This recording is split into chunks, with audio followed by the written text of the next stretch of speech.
പത്തനംതിട്ട അടൂരിൽ വസ്ത്രവ്യാപാരശാലയിൽ സെക്യൂരിറ്റി ജീവനക്കാരന് മർദ്ദനം. പാർക്കിങ്ങിനെ ചൊല്ലിയുള്ള തർക്കമാണ് അടിപിടിയിൽ കലാശിച്ചത്. കടമ്പനാട് സ്വദേശി ബിജുകുമാറിനാണ് മർദ്ദനമേറ്റത്. മർദ്ദനത്തിൽ ബിജുകുമാറിന്റെ തോളിന് പരിക്കേറ്റു. പന്തളം സ്വദേശി അഖിൽ മുഹമ്മദാണ് സെക്യൂരിറ്റിയെ മർദ്ദിച്ചത്.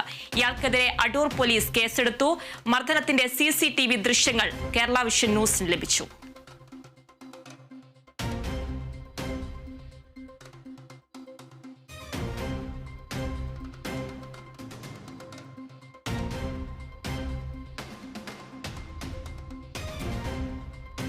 പത്തനംതിട്ട അടൂരിലാണ് സംഭവം. വസ്ത്രവ്യാപാരശാലയിൽ സെക്യൂരിറ്റി ജീവനക്കാരനാണ് മർദ്ദനമേറ്റത്.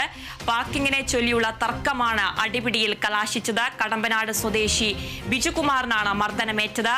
മർദ്ദനത്തിൽ ബിജുകുമാറിന്റെ തോളിന് പരിക്കേറ്റു. പന്തളം സ്വദേശി അഖിൽ മുഹമ്മദാണ് സെക്യൂരിറ്റിയെ മർദ്ദിച്ചത്. ഇയാൾക്കെതിരെ അടൂർ പോലീസ് കേസെടുത്തിട്ടുണ്ട്. മർദ്ദനത്തിന്റെ CCTV ദൃശ്യങ്ങളാണ് പ്രേക്ഷകർ കാണുന്നത്.